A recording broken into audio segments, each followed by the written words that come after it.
It's like you're processing a lifetime's worth of trauma, of grief, of feelings, of everything. And it's like going back and reprocessing your whole life just through a brand new lens. Yeah. That's going to take time, and that's going to look different than you were taught therapy looks. Sometimes that looks like we're just going to talk about your special interest for the whole session, because that's going to regulate you and it's going to make you feel heard, and it's going to dissipate some of that shame, and it's going to tell you you are welcome in this space. And that's therapeutic.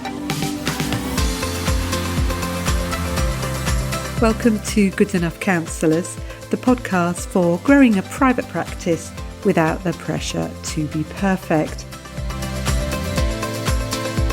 I'm Josephine Hughes, counsellor and creator of Therapy Growth Group, helping you get the clients you want and create the practice of your dreams.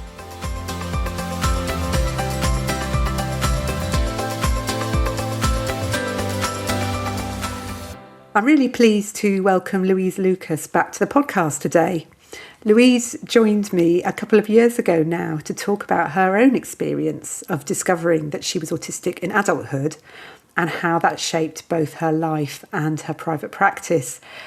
It was one of those conversations that stayed with me because Louise spoke so thoughtfully about identity and self-understanding and creating a way of working that really fits with who you are as a person. And if you want to go back and listen to the podcast, it's right back at the start, because Louise is one of my very first guests and it's episode 7, so back in single digits. But since Louise and I spoke, she's continued to develop her work with neurodivergent clients and therapists. And she's got an upcoming book that's coming out in September called a Therapeutic Workbook for supporting the wellbeing of neurodivergent clients. And I was very lucky. I got, the joys of being a podcast host. I got to read the book before the publication. So today with Louise, we're going to talk about the journey from being a therapist to an author, explore some of the ideas behind the workbook, and hear about what's happened to Louise since I last saw you. Gosh, that's a lot to pack in. So what's happened since we last saw each other on the podcast? It's been 2 years at least. I guess when we last spoke, I just kind of launched the model. I shared it at the Online Events Neurodivergence Conference in late 2023. And I just started running my larger training, kind of sharing the 2 spirals model, which is kind of the backbone of the book. And then this plethora of practical resources and activities and worksheets that I'd created, mostly to fill the gap that I'd found as a therapist, kind of starting to realise I was working with neurodivergent clients, whether I'd chosen to or not. That was the niche that had found me. And it was the place where I really found my joy in my work. So kind of it was out in the world.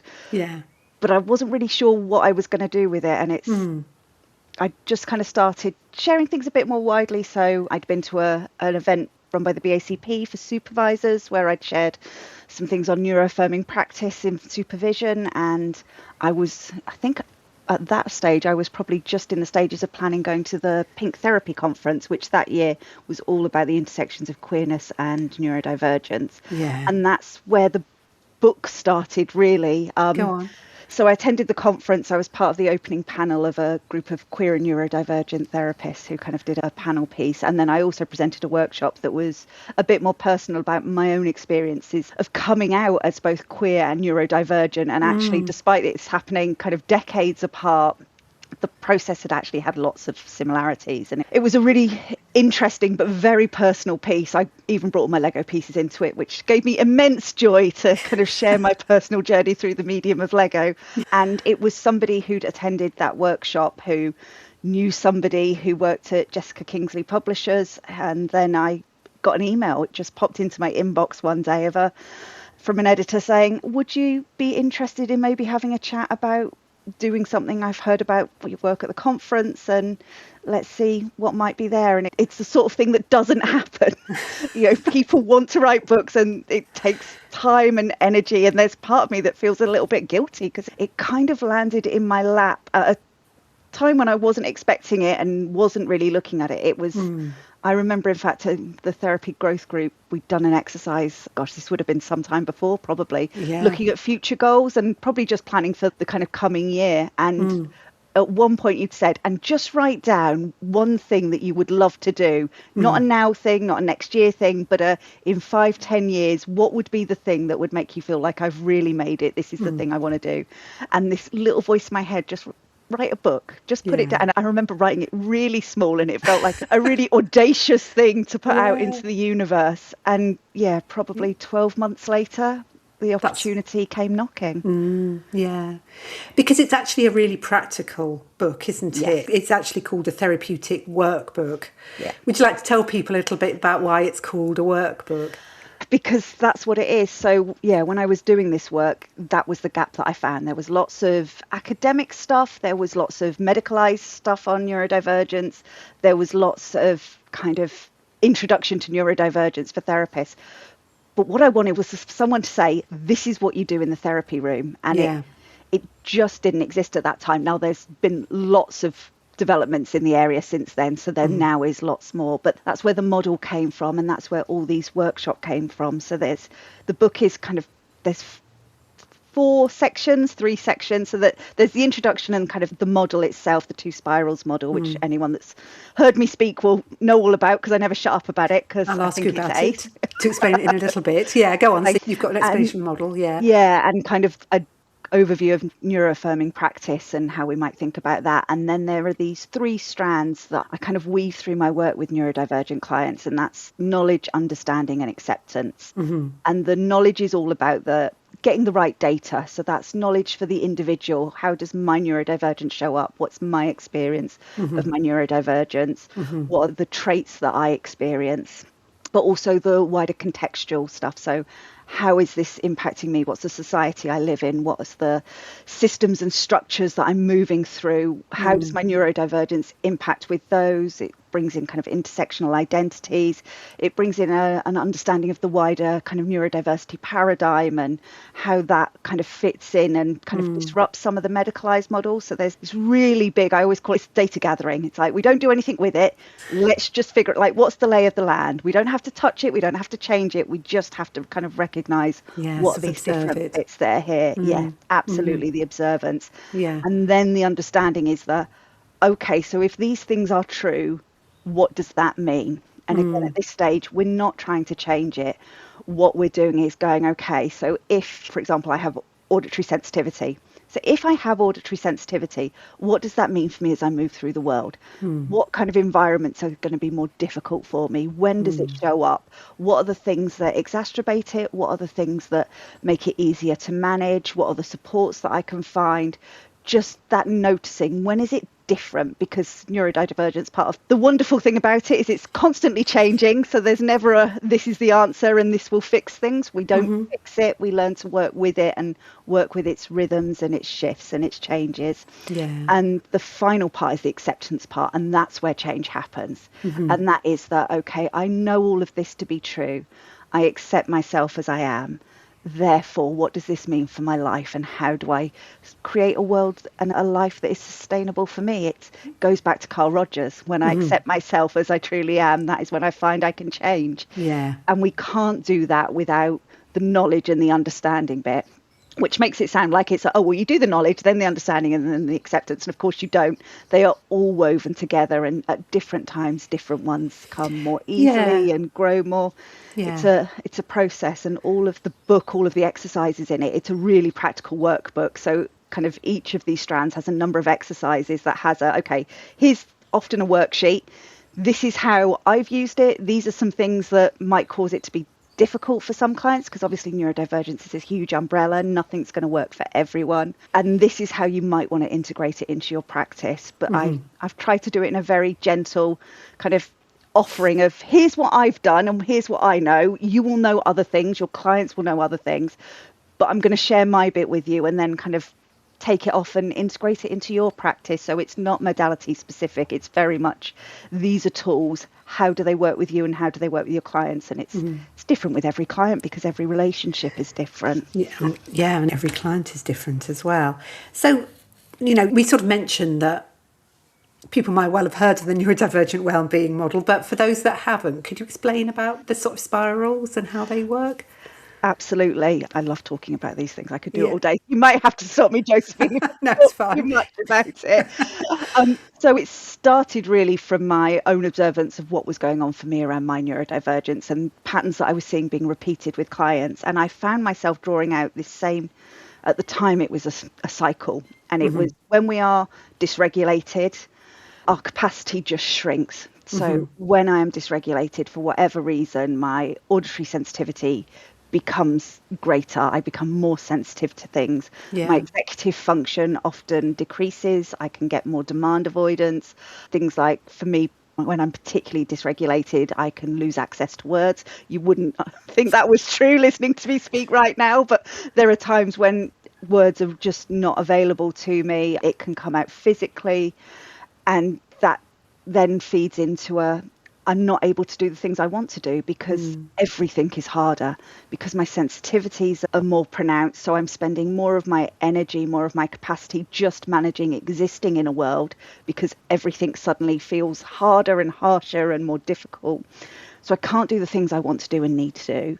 And that can really lean into the negative self-talk that so many neurodivergent people develop for lots of reasons, for all the messages that so many of us are told. And, you're not good enough. Why can't you just do this? But you did this last time. You just need to try harder. You just need to push through. Everybody else is able to. You're too much. You're not enough. All of those kind of voices that we can have going on. For lots of people, it can come from educational trauma, sometimes from family systems, just from being in a neuronormative society that has certain expectations of us. And when we can't do the things even that we want to do or that we need to do for ourselves, that just gets amplified. And of course, when we don't feel good about ourselves, we don't do the things to look after ourselves. So when I'm feeling low like that, when those voices are very loud, it's like, well, of course I'm not going to engage with my special interests because I don't deserve to do that. I might be, well, I can't stop to eat because I have too much to do. So I'm just going to push through. I don't attend to my basic needs. I'm going to stay up late to get this thing finished, or I'm going to have to get up really early to do these things. So we get even more dysregulated. And of course, the more dysregulated we get, the less capacity we have, the less we're able to do things. And it very quickly became apparent that this wasn't a cycle, this was a spiral. And when I first thought about it, it very much came to me as like a helter-skelter.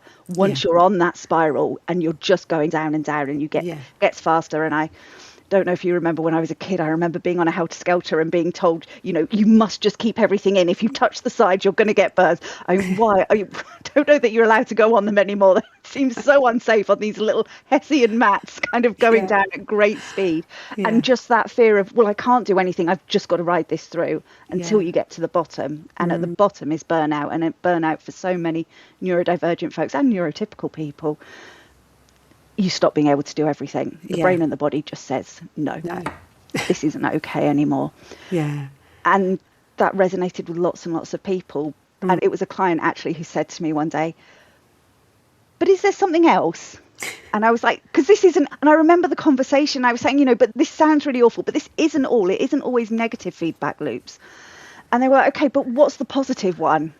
And I said, I know there is one, but let me go away and think about it. And so that kind of really brought the second spiral in, which is the one that feels like the place where hope lives. So in the downward spiral, there feels like there's a lot of grief, there's a lot of sadness, there's a lot of frustration. The upward spiral also contains some grief, but also holds hope and joy and possibilities. It's for me, it's I get really excited when I think about it. It just it feels joyful. It is. It's the place that says, okay, even if we know these things to be true, what can we do about them? And I'm a bit of a fixer. I'm practical. If there's a problem, okay, how are we managing this? I can wallow with the best of them, but ultimately I want to find a solution. And that's what lives in the upward spiral for me.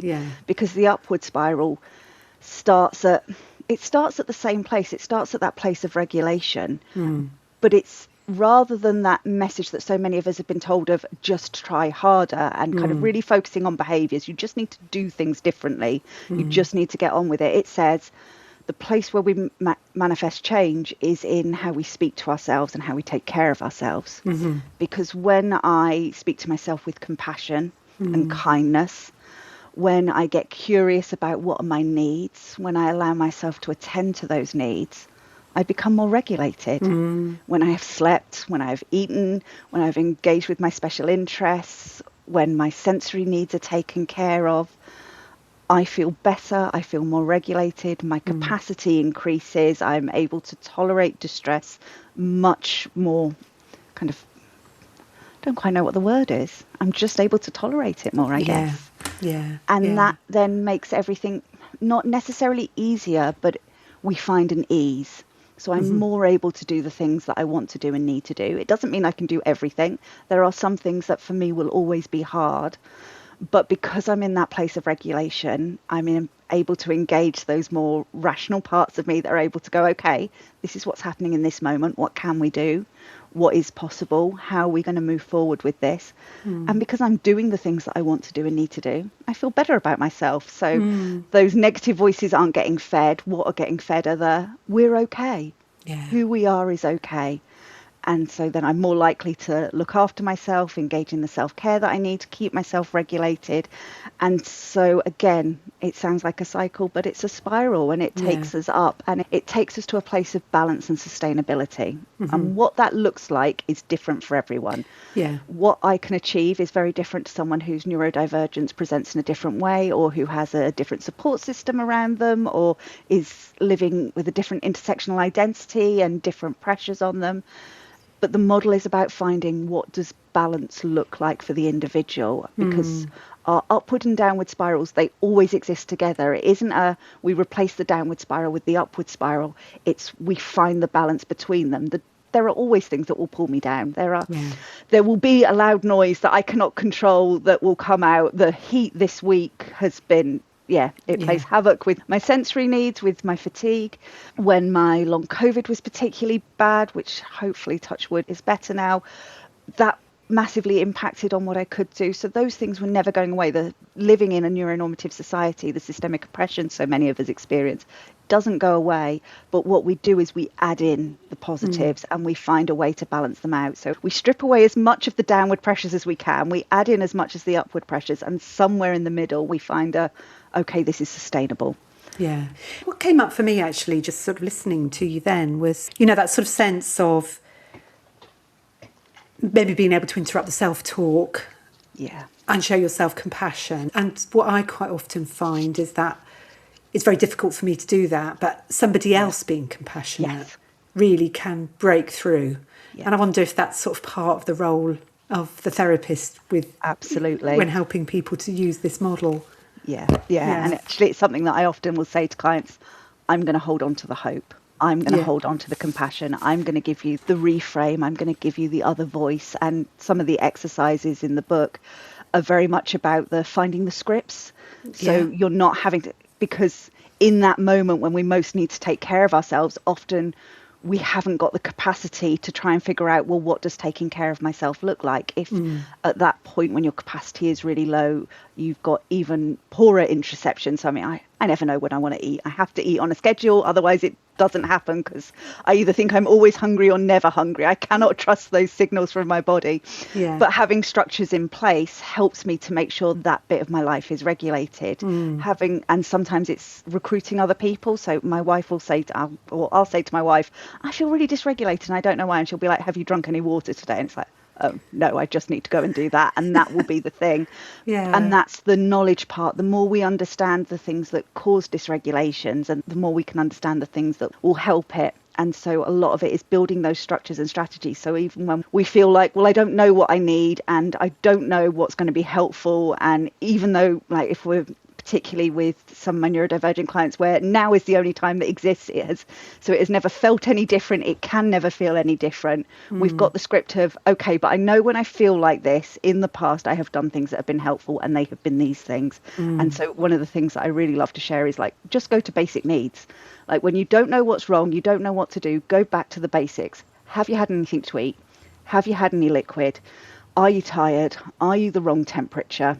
What's going on for you sensory wise? Like, just do those bits and get that baseline sorted.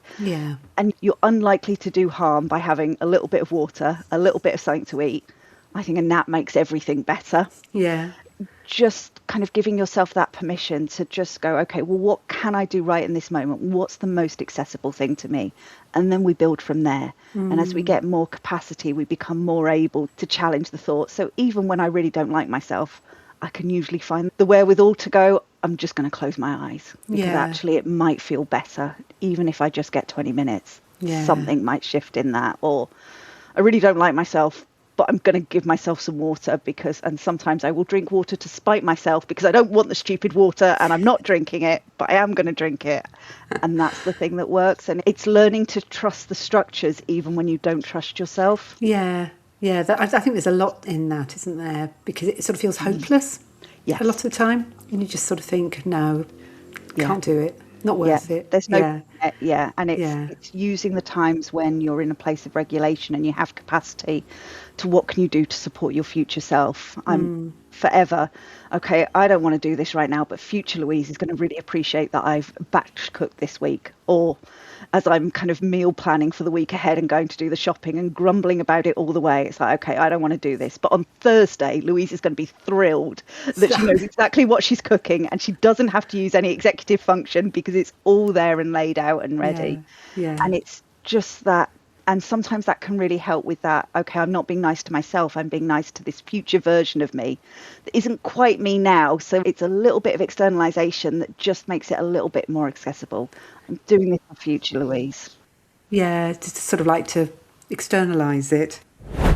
Listening to Louise talk, you can really hear how passionate she is about this whole subject of being neurodivergent and what it means and how she can support her clients.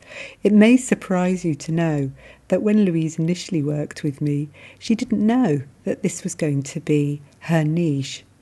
And that's often what happens. Sometimes you don't realise who it is that you can help, and it can be difficult to put it into words how you can help people.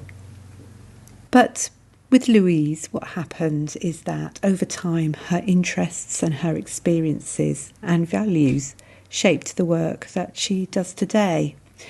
If you're finding it difficult to explain who you help, what you do, or why clients might choose to work with you, my Make Your Profile Work sprint starts on Monday, July the 6th, 2026. So over the course of next week, I'm going to help you create a profile that feels authentic, reflects your strengths and speaks to the people that you're best placed to help. You'll find the details in the show notes. And if you can't make that, or you're listening to this after July 6th, you may also be interested in my niching workshop that I run on a regular basis, and I'll put the details of that in the show notes too. And now back to Louise. One thing I think is really interesting is the idea of the context. Yes. Because you talk about this. I think you've probably covered it a little bit, but why is context so important, do you think? Because context is everything. It's without context, what does it mean? It's if we don't understand the society our clients are living in, the family structures, the systems, everything that's going on around them, we're going to miss so much. You know, you can't therapize someone out of poverty and you can't therapize someone out of systemic oppression. But if you're not taking these things into account, you're going to miss the things that you can do that can support clients to learn to exist in. Sometimes it's about harm minimization. What is the least harmful way for you to exist in this situation? You know, particularly around things that are maybe beyond their capacity to change in that moment. Because it's no good me sitting with a client and saying, well, everything can be fine because look at all the things I'm doing, when their context is something that's completely different from mine.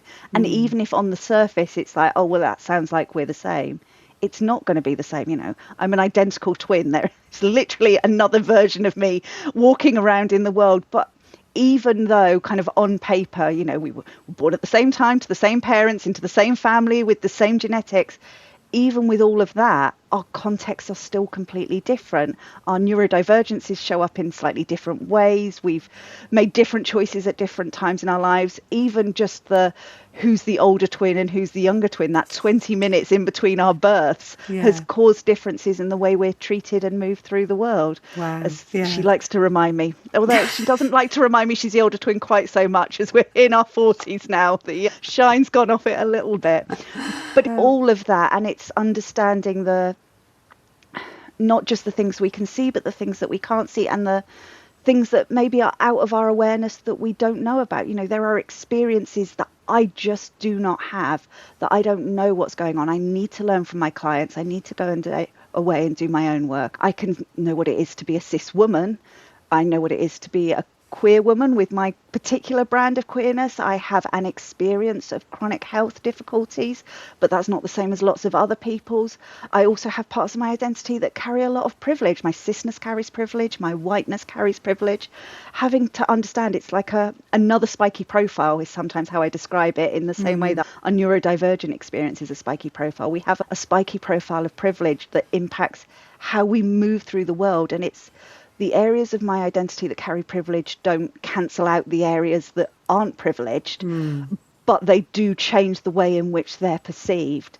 And if we don't understand how that is for our clients, we can end up doing harm unintentionally because we miss parts of their experience, and we may suggest things or ask them things that just aren't appropriate and aren't clear. So I guess as therapists, it's important, and I say this in the book actually, like, do your own work on your own privilege, your own context, understand that, because that will help you to understand the bits of your client's context that maybe you might miss, and those kind of potential danger zones where you could misstep or miss something that's really important to how they move through the world. You mentioned then about a spiky profile. Can you explain what a spiky profile is?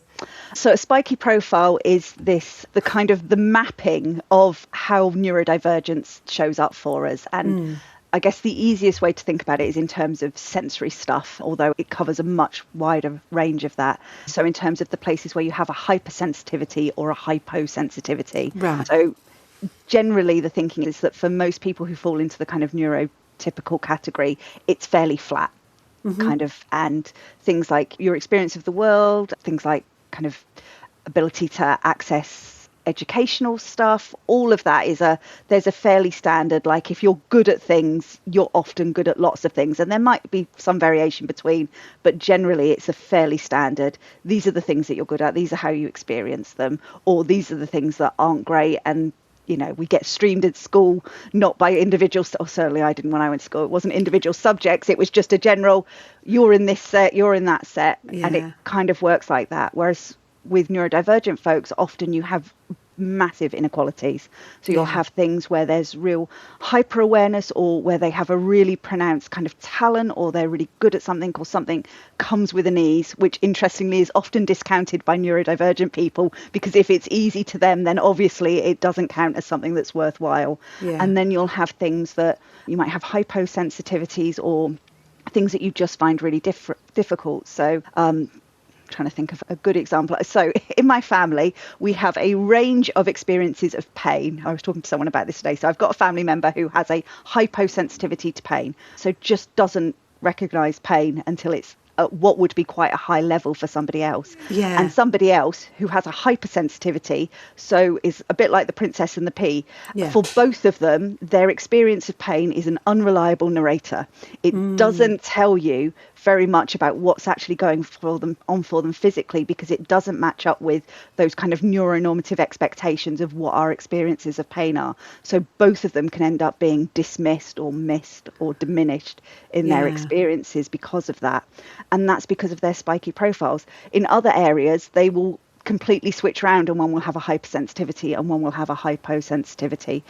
And just to make it even more confusing, these fluctuate.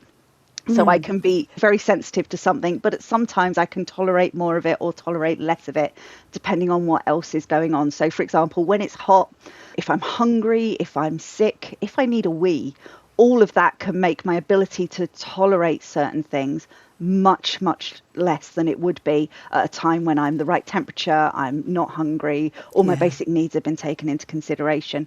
So we don't just have these static spiky profiles, they fluctuate, which is part of the joy and the trickiness of working with neurodivergent folk. Is it never stays the same, which again is why context is important, because context will massively impact on what is happening with those spiky profiles. And one of the ways that spiral as well, I should think, because that's what absolutely. You're talking about, the dysregulation spiral, aren't you? Yeah, that's exactly it. Because actually what happens when we're dysregulated is the spiky profiles get spikier. So we get the hypersensitivities become more sensitive, and the hyposensitives can become even less sensitive. So we get even bigger gaps between our experiences, which just makes it harder to move through a world that expects us to have this kind of static and consistent kind of experience across all areas. I was thinking it just must be amazing for someone who's neurodivergent to actually, you know, just have that opportunity to be really understood, and to have something like your model, just to really get why they are the way they are. Because, you know, like you say, I think historically over time, you know, you're told you're too much or you're not enough, blah, blah, blah. So to have someone like yourself who can sort of put it into context and explain what it's all about, it just must feel like such a relief to a lot of people, I would have thought.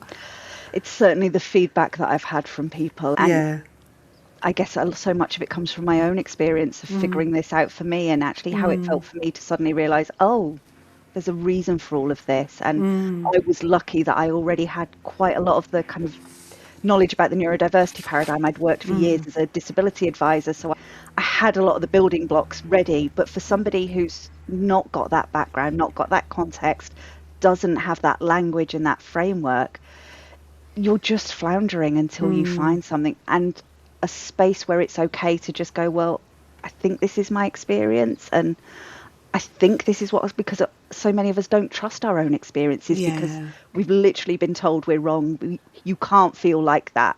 That's not how it is. We learn not to trust ourselves often from quite a young age. And it's why the first exercise that I created was the spiky profile mapper in the book, which is literally an opportunity to go through lots of different areas. So looking at kind of sensory stuff, cognitive stuff, kind of physical processing, and really map out what's going on for you in this. And the thing that I love about that exercise is it's not just like there's part of me that's just really interested, like, tell me what your experience is. I love it. Every now and again a client will be like, and I do this, and it's like, oh, I haven't heard about that before, tell me what's that like. Yeah, because this is my special interest subject. I get really excited about it. I love hearing about it. But it's also a space where we can go, oh yeah, I know other people that do that, or, you know, oh, I know someone that has this experience and it feels like this for them. Is that what's going on for you? And you can just see these little light bulbs going off of, it's not just me. Yeah. That's such other people. So reassuring to people, isn't it? Yeah. I was wondering as well, do you find that, you know, there's so much out there, isn't there? There's a lot of stuff on social media about you maybe ADHD, maybe this, maybe that. And then people might be recognising themselves in it. But there's also this other sort of dialogue going on as well, which is, oh, there's too many people saying they're ADHD. Yeah. I mean, do you find that people come in almost like in a place of shame, sort of thinking, oh, maybe I'm not, you know, I'm making too much of this? Is that part of what happens when you see people? Absolutely, for some people. And actually shame and blame are the things that really power that downward spiral. Yeah. It's so prevalent. So many neurodivergent people have felt shame for most of their lives because of the things that they've been hearing. And then it is amplified. Oh, well, it's not ADHD, you're just making excuses, you're just lazy, it can't be that. Again, that diminishing, that dismissing of their experiences. And it's why the compassion, the kindness, the curiosity is all about dissipating that shame. Yeah. And with shame, I always go back to Brené Brown. It lives in the darkness. We've got to bring this stuff into the light. We've got to bring it into safe spaces and allow ourselves to talk about it. And again, that's part of that spiky profile mapping tool is, you are allowed to talk about this, and you're not just allowed to talk about it. I really want you to talk about it. I'm going to get excited when you talk about it. It's a place to, and because we're doing it from a place of, we don't have to do anything about it. We're just noticing. what's the data? Let's take some of the emotion out of it if that's possible. Let's do it as lightly as possible so that we can start to get used to, okay, this isn't actually a shameful thing. Like, there may be shame out there. People may be doing things that feel like it should be shaming, but actually there's nothing wrong with this. This is how brains work. We've all got different brains. You know, neurodivergent behaviors are human behaviors. You will find them across the population. They're nothing to be ashamed about. It's just, let's figure them out, because once we know about them, we can do something about it. So how do you help people then to move from there's something wrong with me, you know, so I'm lazy, for example, a really horrible judgmental word that we put on ourselves, to there's a reason this is hard? How do you help people move? Time, patience, knowledge. I'm very much one for let's name these things and let's name where they come from. So it's a running joke with some of my clients that they'll say something, it's like, is that your belief, or is that, you know, capitalism, patriarchy, name your systemic oppressive structure of your choice in this place? Like, let's call it out for what it is. There is nothing innately wrong with people. We also sometimes do well, would you say that about your friend, your partner, your child? Sometimes working with parents is a gift, because it's like, well, while you're parenting them, you're reparenting yourself. So we can really use that. If that's okay for them, then that has to be okay for you. And actually, if you're not applying this to yourself, you're not teaching them that it's okay to apply them to you. So I'm not beyond a little bit of poking at the levers that I can find, and always with always with acknowledgement, but a really clear, actually, that's not my experience of you. That's not what I think is going on in the world. Like, we know these structures exist. So there's some psychoeducation that goes on about these systems and structures. And I guess that's where the context piece is, naming them, particularly the oppressive ones and those narratives that kind of get drawn out. And for some people, that can then be incredibly destabilizing, particularly when you think about these spiky profiles of privilege. Because if we start unpicking and saying, well, actually, these systems and structures are the things that are wrong, then it's like, but those are the systems and structures that are letting me do this thing, or these are the systems and structures that give me privilege here. And if these parts of it are wrong, then these parts of it are wrong.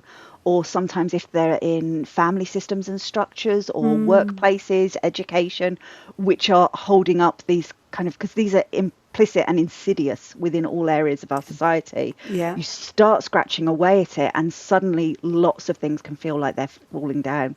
So we have to be really careful. You know, a lot of my clients come to me, and because I'm very open about this and I talk about this all the time, a lot of my clients come to me because they want to talk about that stuff and they're already embedded. But for clients who this might be new or unknown territory to, we've got to go slowly in terms of kind of scaffolding that knowledge and okay, what does that mean for you and the way you live your life? And you know, it can feel shaming, particularly for those people who experience areas of privilege, and that's the opposite of what we want to do. So it's about saying, okay, these things exist in the world, you are not to blame for them, but this is the way that they're impacting on you, and just making space. And so we might start off really gently. It might be something that I throw in. It isn't all of my clients that I sit there going, almost with a buzzer, no, that's patriarchy, no, that's capitalism, no, that's white supremacy. There are some with which I can absolutely do that, and they appreciate that. But there are others for whom we drop it in. Oh, that's really interesting. I'm wondering where that comes from. Where did you hear that?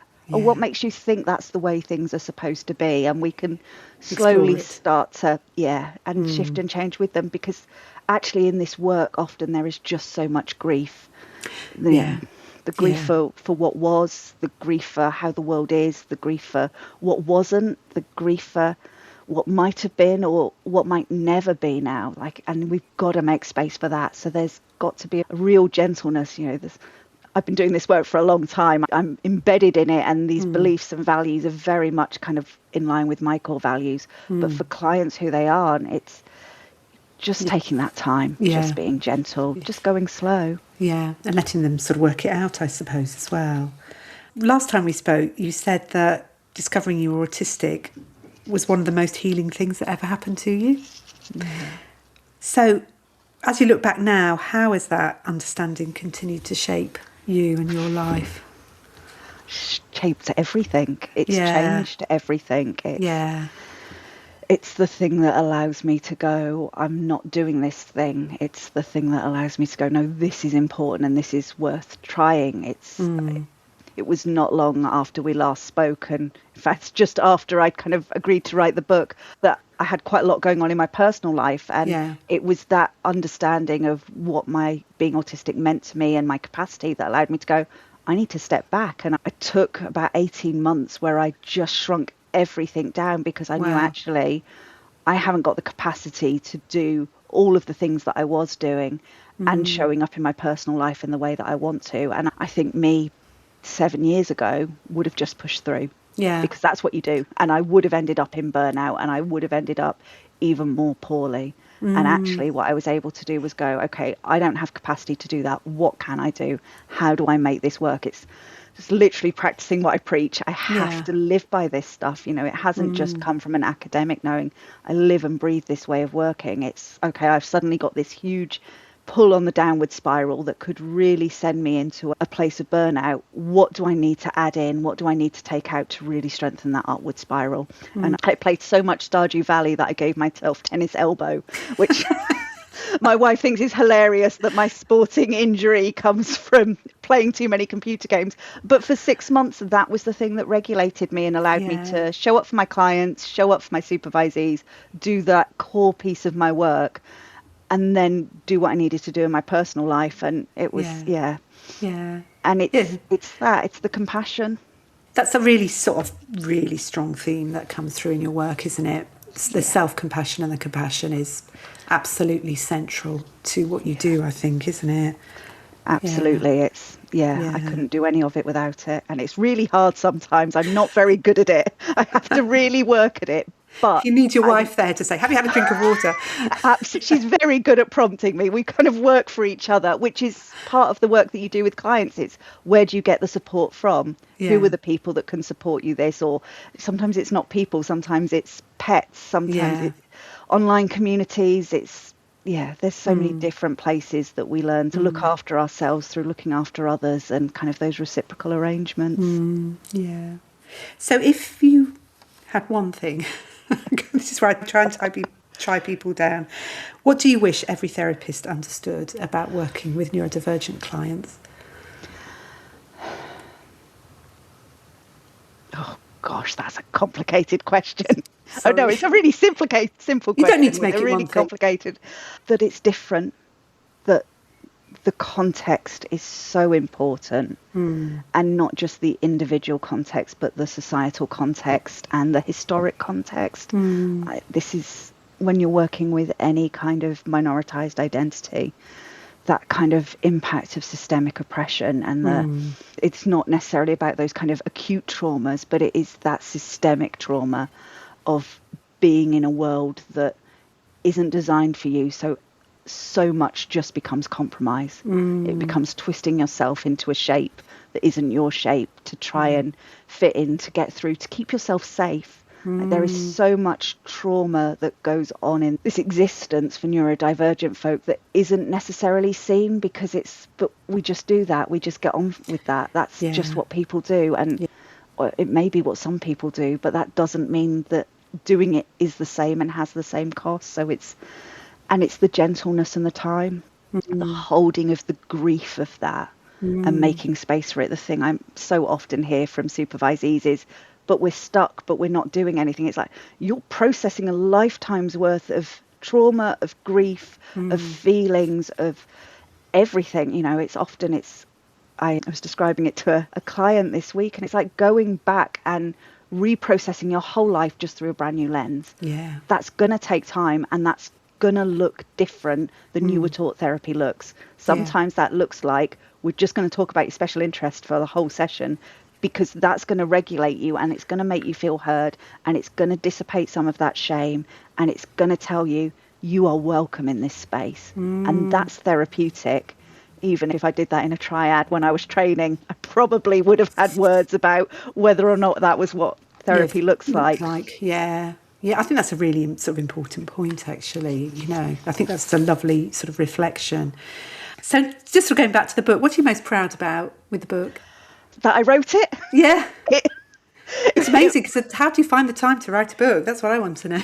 I do not know is the answer. It was a labour of love, and I was kind of writing it at this time when I'd shrunk the rest of my practice down, so I had time but not necessarily energy. I had a massively supportive editor who was just so helpful, and actually the most supportive thing she said to me was like, remember that you're writing this for neurodivergent people, and they won't all be the autistics who want all the information. Write it for the ADHDer, write it for the person who's dyslexic, write it for the person that wants bullet points and wants things to be straightforward, because I overwrite everything. I go so far over all my word limits, and that just helped me to go, I don't have to have all the answers, I don't have to have everything.